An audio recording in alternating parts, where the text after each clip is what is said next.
Salutare tuturor! Fac un video pe Roblox. Ok. Hai să facem mașina un skin. Dacă tot îmi place și asta.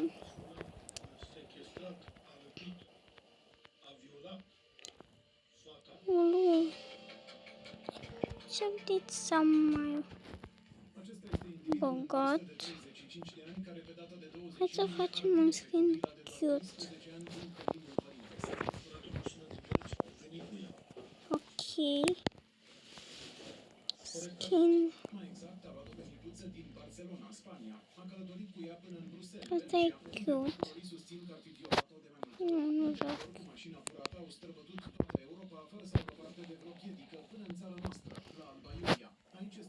Ok, hai să ștergem fața și părul. Hai să căutăm aici.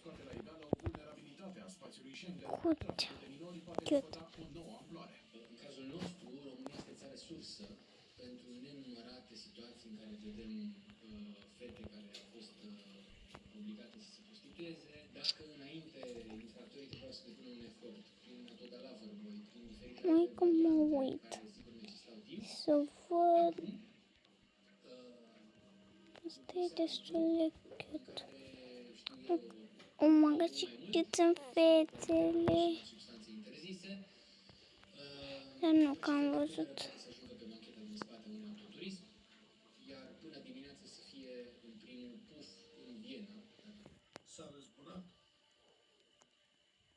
pe tatălui care este tatăl minorei. El s-a răzbunat pe... Da, trebuie să nu iau.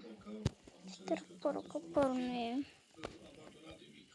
chiar ceea ce vreau. Hai să lăsăm pe asta. A vrut să vândă fata, a adus-o din nou acasă la părinții lui. Verity. Aoleu, am cap de Verity. S-a bătut joc de ea.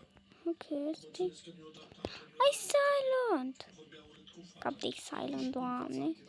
Minora a declarat că îl iubește pe individ și că vrea să aibă o relație cu el.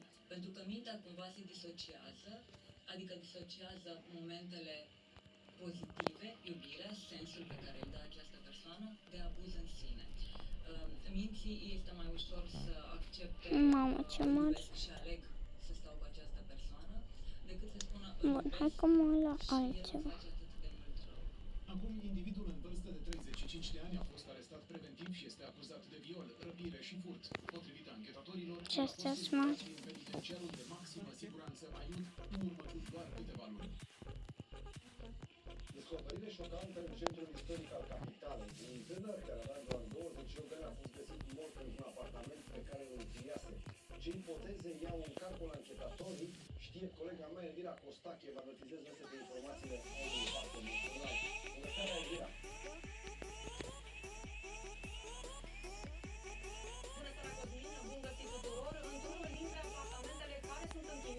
Ok, hai să lăsăm acesta și cam acesta a fost episodul, primul meu episod pe Roblox. Sper că v-a plăcut. Eu vă pup și pa, pa!